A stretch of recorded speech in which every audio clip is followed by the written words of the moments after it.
Hi every one, welcome back. അപ്പോൾ ഇന്നത്തെ നമ്മുടെ വീഡിയോ ഒരു കേക്ക് റെസിപ്പിയാണ് കേട്ടോ. നല്ല ടേസ്റ്റി ആയിട്ടുള്ള കാരമൽ നട്ട്സ് കേക്കിൻ്റെ റെസിപ്പിയാണ് ഇന്ന് ഷെയർ ചെയ്യുന്നത്.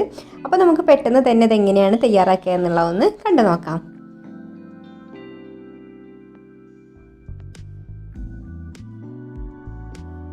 അപ്പോൾ ഈ കേക്ക് നമ്മൾ തയ്യാറാക്കുന്നത് ബട്ടർസ്കോച്ചിൻ്റെ ഫ്ലേവറിലാണ് കേട്ടോ. അപ്പോൾ അതിന് വേണ്ടിയിട്ട് 1 കപ്പ് മൈദ എടുത്തിട്ടുണ്ട്, അത് അരിപ്പയിലേക്ക് ഇട്ട് കൊടുത്തിട്ടുണ്ട് അരിച്ചെടുക്കാൻ വേണ്ടിയിട്ട്.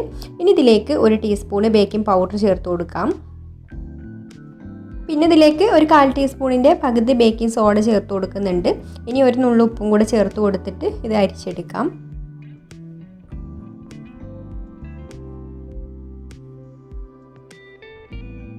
ഇപ്പോൾ പൊടികളൊക്കെ അരിച്ചെടുത്തിട്ടുണ്ട് കേട്ടോ. ഇനി നമുക്ക് ഒരു വിസ്ക് വെച്ചിട്ട് ഇത് നന്നായിട്ടൊന്ന് ഇതുപോലെ മിക്സ് ചെയ്ത് കൊടുത്തതിന് ശേഷം ഒരു സൈഡിലേക്ക് അങ്ങ് മാറ്റി വെക്കാം. ഇനി മറ്റൊരു ബൗളിൽ 4 മുട്ട പൊട്ടിച്ചൊഴിച്ചിട്ടുണ്ട്.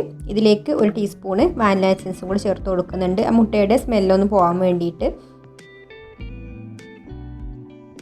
എന്നിട്ട് ആദ്യം നമുക്ക് ഈ മുട്ടയും വാനില എസൻസും ഒന്ന് ബീറ്റ് ചെയ്തെടുക്കാം. അപ്പോൾ മുട്ടയുടെ സ്മെല്ലൊക്കെ ഒന്ന് പോയി കിട്ടും. എന്നിട്ട് ഇതുപോലെ കുറച്ചൊരു വലിയ ബബിൾസ് വരുന്ന സമയത്ത് നമുക്കിതിലേക്ക് പൊടിച്ച പഞ്ചസാര കുറേശ്ശെ ചേർത്ത് കൊടുത്തിട്ട് ബീറ്റ് ചെയ്തെടുക്കാം. 1/2 കപ്പ് പഞ്ചസാര എടുത്തിട്ട് പൊടിച്ചെടുത്തിട്ടുള്ള അളവാണ് കേട്ടോ ഇത്. പഞ്ചസാര പൊടിച്ചത് ഒന്നിച്ചിട്ട് കൊടുക്കേണ്ട, കുറേശ്ശെ ചേർത്ത് കൊടുത്തിട്ട് ബീറ്റ് ചെയ്തെടുത്താൽ മതി.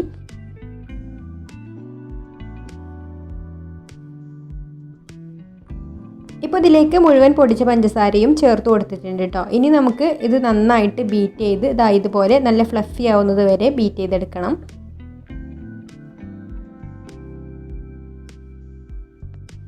ഈ കേക്ക് നമ്മൾ ബട്ടർസ്കോച്ചിൻ്റെ ഫ്ലേവറിലാണ് കേട്ടോ ചെയ്യുന്നത്. അപ്പോൾ ഇതിലേക്ക് 1/2 ടീസ്പൂണ് ബട്ടർസ്കോച്ചിൻ്റെ എസൻസും കൂടെ ചേർത്ത് കൊടുക്കാം. എന്നിട്ട് ഒന്നും കൂടെ ഈ ഒരു എസൻസ് എല്ലാ ഭാഗത്തും എത്തുന്നത് വരെ ബീറ്റ് ചെയ്തെടുക്കുക. ഇനി ഇതിലേക്ക് 2 ടേബിൾ സ്പൂൺ ഓയിൽ ഒഴിച്ച് കൊടുത്തിട്ട് ജസ്റ്റ് ഒന്ന് മിക്സ് ചെയ്തെടുക്കുക. ഓയിൽ ഒഴിച്ച് കഴിഞ്ഞാൽ പിന്നെ ഓവറായിട്ട് ബീറ്റ് ചെയ്തെടുക്കരുത് കേട്ടോ. പിന്നെ 2 ടേബിൾ സ്പൂൺ പാലും കൂടി ചേർത്ത് കൊടുത്തിട്ട് മിക്സ് ചെയ്തെടുക്കുന്നുണ്ട്. അപ്പോൾ പാല് റൂം ടെമ്പറേച്ചറിലായിരിക്കണം കേട്ടോ, തണുത്ത പാൽ ഉപയോഗിക്കരുത്. ഇനി നമുക്കിതിലേക്ക് അരിച്ച് വെച്ചിട്ടുള്ള പൊടികൾ കുറേശ്ശെ ചേർത്ത് കൊടുത്തിട്ട് മിക്സ് ചെയ്തെടുക്കാം. അപ്പോൾ ഞാനിവിടെ അരിപ്പ് വെച്ചിട്ട് അരിച്ചിട്ട് തന്നെയാണ് കേട്ടോ ഇതിലേക്ക് ഇട്ട് കൊടുക്കുന്നത്. അപ്പോൾ കുറച്ചും കൂടെ നമ്മുടെ കേക്ക് സോഫ്റ്റായി കിട്ടാൻ നല്ലതാണ്. അതുപോലെ മിക്സ് ചെയ്തെടുക്കാനും കുറച്ച് ഈസിയാണ്. പൊടികൾ ഒന്നിച്ചിട്ട് കൊടുക്കേണ്ട, ഒരു 2-3 ബാച്ചായിട്ട് ഇട്ട് കൊടുത്താൽ മതി. എന്നിട്ട് ഒന്നുകിൽ സ്പാറ്റിൽ വെച്ചിട്ട് പതുക്കെ ഫോൾഡ് ചെയ്ത് മിക്സ് ചെയ്തെടുക്കുക. പിന്നെ ബീറ്റർ വെച്ചിട്ട് മിക്സ് ചെയ്തെടുക്കുകയാണെങ്കിൽ ലോ സ്പീഡിലിട്ടിട്ട് ഇതുപോലെ ജസ്റ്റ് ഒന്ന് കറക്കിയെടുത്താൽ മതി. ആദ്യം ഇട്ട് കൊടുത്ത ബാച്ച് മിക്സായി വന്നതിന് ശേഷം പിന്നെ അടുത്ത ബാച്ച് പൊടിയും കൂടെ ഇതുപോലെ ഇട്ട് കൊടുത്തിട്ട് യോജിപ്പിച്ചെടുക്കാം. ഇപ്പോൾ 2-3 ബാച്ചായിട്ട് പൊടികൾ മുഴുവൻ ഇതിലേക്ക് ചേർത്ത് കൊടുത്ത് നന്നായിട്ട് യോജിപ്പിച്ചെടുത്തിട്ടുണ്ട്. ഓവറായിട്ട് മിക്സ് ചെയ്തെടുക്കരുത് കേട്ടോ. അപ്പോൾ നമ്മുടെ ബാറ്റർ ഇവിടെ റെഡി ആയിട്ടുണ്ട്. ഇനി നമുക്കിത് ബേക്ക് ചെയ്യാനായിട്ട് വെക്കാം. ഞാൻ ബേക്ക് ചെയ്തെടുക്കുന്നത് കൺവെൻഷൻ ഓവനിലാണ്. ഓവന് 180 ഡിഗ്രിയിൽ 10 മിനിറ്റ് പ്രീ ഹീറ്റ് ചെയ്ത് വെച്ചിട്ടുണ്ട്. അതിൽ നമുക്കൊരു 180 ഡിഗ്രിയിൽ ഒരു 30-35 മിനിറ്റൊക്കെ ഈ കേക്ക് ബേക്ക് ചെയ്തെടുക്കാം. അപ്പോൾ ഈ കേക്ക് ബേക്ക് ചെയ്യാൻ വേണ്ടിയിട്ട് ഞാനിവിടെ 7 ഇഞ്ചിൻ്റെ കേക്ക് ടിന്നാണ് കേട്ടോ എടുത്തിട്ടുള്ളത്. അതിൻ്റെ അടിയിലും സൈഡിലൊക്കെ ബട്ടർ പേപ്പറും കൂടെ വെച്ച് കൊടുത്തിട്ടുണ്ട്. ഇനി മാവ് ഇതിലേക്ക് ഒഴിച്ചു കൊടുത്ത് ഒന്ന് ടാപ്പ് ചെയ്ത് കൊടുത്തതിന് ശേഷം നമുക്ക് ബേക്ക് ചെയ്യാനായിട്ട് വെക്കാം.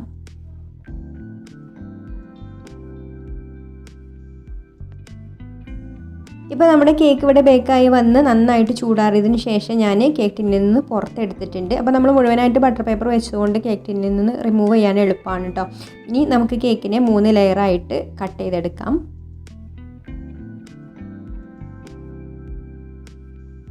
ഇനി കേക്ക് ഫ്രോസ്റ്റിംഗ് ചെയ്യാൻ വേണ്ടിയിട്ട് ടേൺ ടേബിളിൽ കേക്ക് ബോർഡ് വെച്ച് കൊടുത്തിട്ടുണ്ട്. അതിൻ്റെ നടുക്ക് അല്പം നമുക്ക് ക്രീമാക്കി കൊടുക്കാം, കേക്ക് അങ്ങോട്ടും ഇങ്ങോട്ടും ഒന്നും നീങ്ങി പോവാതിരിക്കാൻ വേണ്ടിയിട്ട്. എന്നിട്ട് നമുക്ക് ഫസ്റ്റ് ലെയർ കേക്ക് വെച്ച് കൊടുത്തിട്ട് ഷുഗർ സിറപ്പ് ഒഴിച്ചൊന്ന് വെറ്റാക്കിയെടുക്കാം.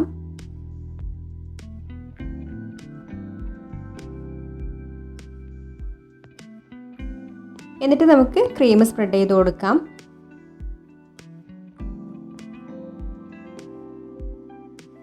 ഇനി ക്രീമിൻ്റെ മുകളിലായിട്ട് നമ്മളിവിടെ ബട്ടർസ്കോച്ചിൻ്റെ സോസാണ് ഒഴിച്ചു കൊടുക്കുന്നത്. അപ്പോൾ ബട്ടർസ്കോച്ച് സോസ് ഉണ്ടാക്കുന്നതിൻ്റെ വീഡിയോ ഞാൻ മുന്നേ ചെയ്തിട്ടുണ്ട് കേട്ടോ, സെപ്പറേറ്റ് ആയിട്ട് തന്നെ വീഡിയോ ഇട്ടിട്ടുണ്ട്.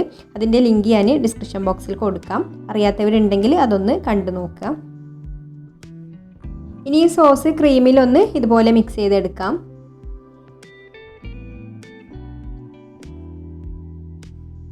ഇനി നമുക്ക് ഇതിൻ്റെ മുകളിലായിട്ട് പ്രളയിന് ഇട്ട് കൊടുക്കാം. പ്രളയിന് എന്ന് പറഞ്ഞാൽ കാരമലും നട്ട്സും കൂടെ പൊടിച്ചെടുത്തതാണ് കേട്ടോ. അപ്പോൾ നമ്മൾ ബട്ടർ സ്കോച്ചിൻ്റെ കേക്ക് റെസിപ്പിയൊക്കെ മുന്നേ ചെയ്തിട്ടുണ്ട്, അതിലൊക്കെ ഇതിൻ്റെ റെസിപ്പി കാണിച്ചിട്ടുണ്ട് കേട്ടോ. അപ്പോൾ അറിയാത്തവർക്ക് ഞാൻ ബട്ടർ സ്കോച്ച് കേക്കിൻ്റെ ലിങ്കും കൂടെ ഡിസ്ക്രിപ്ഷൻ ബോക്സിൽ കൊടുക്കാം.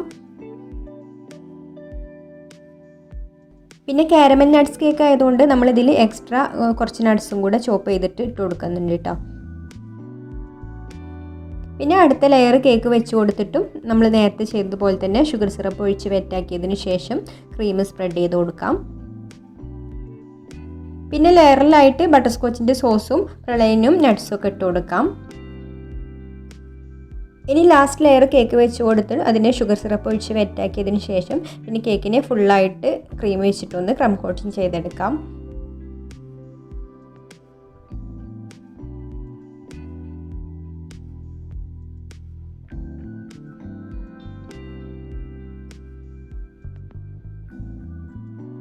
ഇപ്പോൾ കേക്കിനെ ക്രം കോട്ടിങ് ചെയ്തെടുത്തിട്ടുണ്ട് കേട്ടോ.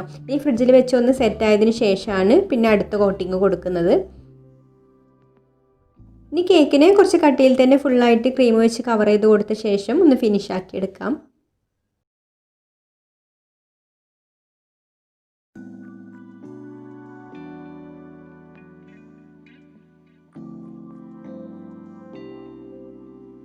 ഇപ്പോൾ കേക്കിനെ ഫിനിഷിംഗ് ആക്കി എടുത്തിട്ടുണ്ട്. ഇനി കേക്ക് ബോർഡിലുള്ള ക്രീമൊക്കെ ഒന്ന് ക്ലിയർ ചെയ്ത് കൊടുത്ത ശേഷം നമുക്ക് ഫ്രിഡ്ജിൽ വെച്ച് നന്നായിട്ടൊന്ന് സെറ്റാക്കി എടുക്കണം.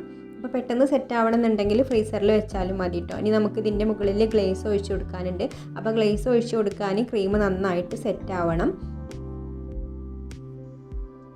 ഇപ്പോൾ നമ്മുടെ കേക്ക് ഇവിടെ നന്നായിട്ട് സെറ്റായി വന്നിട്ടുണ്ട് കേട്ടോ. ഇനി നമുക്ക് ഇതിൻ്റെ മുകളിൽ കാരമൽ ഗ്ലേസ് ഒഴിച്ച് കൊടുക്കാം. അപ്പോൾ കാരമൽ ഗ്ലേസ് കേക്കിൻ്റെ റെസിപ്പി ഞാൻ മുന്നേ ചെയ്തിട്ടുണ്ട് കേട്ടോ. അപ്പോൾ ഞാൻ കാരമൽ ഗ്ലേസ് എങ്ങനെ ഉണ്ടാക്കുക എന്നുള്ളത് ഇതിൽ കാണിച്ചിട്ടില്ല, വീഡിയോ ഒരുപാട് ലെങ്ത്ത് കൂടിപ്പോവും. അപ്പോൾ ആ ഒരു വീഡിയോ കാണേണ്ടവർക്ക് ഞാൻ ലിങ്ക് ഞാൻ ഡിസ്ക്രിപ്ഷൻ ബോക്സിൽ കൊടുക്കാം.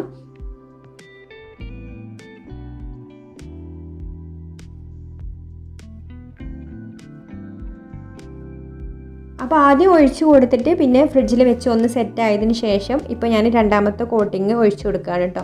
അപ്പോൾ കുറച്ചൊരു തിക്കായിട്ടുള്ള ഒരു കോട്ടിങ് കേക്കിൻ്റെ മുകളിൽ കിട്ടാൻ വേണ്ടിയിട്ട് ഒരു 2-3 പ്രാവശ്യമായിട്ട് ഞാനിത് ഒഴിച്ച് കൊടുക്കുന്നുണ്ട്.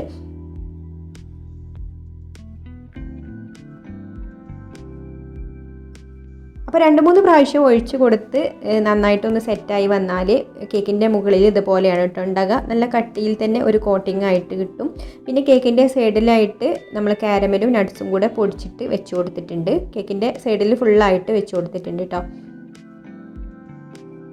പിന്നെ പുറത്തൊക്കെ കൊടുക്കാനുള്ള കേക്കാണെങ്കിൽ നിങ്ങൾ കേക്കിൻ്റെ സൈഡിൽ വെച്ചിട്ടുള്ള ഈ കാരമലും നട്ട്സും ഒക്കെ കൊടുക്കുന്നതിൻ്റെ ഒരു അരമണിക്കൂർ മുമ്പൊക്കെ ചെയ്യുകയാണ് കേട്ടോ നല്ലത്. ഈ കാരമലൊക്കെ വെച്ചിട്ട് പിന്നെ നമ്മൾ ഒരുപാട് സമയം ഫ്രിഡ്ജിൽ വെക്കുകയാണെങ്കിൽ കാരമലൊക്കെ മെൽറ്റായിട്ട് പോവും. അപ്പോൾ നമ്മൾ ആ ഡെലിവറി ചെയ്യുന്നതിൻ്റെ കുറച്ച് സമയം മുന്നേ ഇത് ചെയ്ത് വെക്കുകയാണെങ്കിൽ നമുക്കിതുപോലെ നല്ല വൃത്തിയിൽ തന്നെ കേക്ക് കൊടുക്കാൻ പറ്റും. ഇനി കേക്കിൻ്റെ മുകളിലായിട്ട് ഇതുപോലെയുള്ള ചോക്ലേറ്റ് ഡെക്കറേഷനും കൂടെ വെച്ച് കൊടുക്കുന്നുണ്ട്. അപ്പോൾ ഈ ചോക്ലേറ്റ് ഡെക്കറേഷൻ്റെ വീഡിയോ ഞാൻ മുന്നേ ചെയ്തിട്ടുണ്ട് കേട്ടോ. അപ്പോൾ 2 വീഡിയോ ചെയ്തിട്ടുണ്ട്. അപ്പോൾ അതിൻ്റെ ലിങ്ക് വേണമെങ്കിൽ ഞാൻ ഡിസ്ക്രിപ്ഷൻ ബോക്സിൽ കൊടുക്കാം.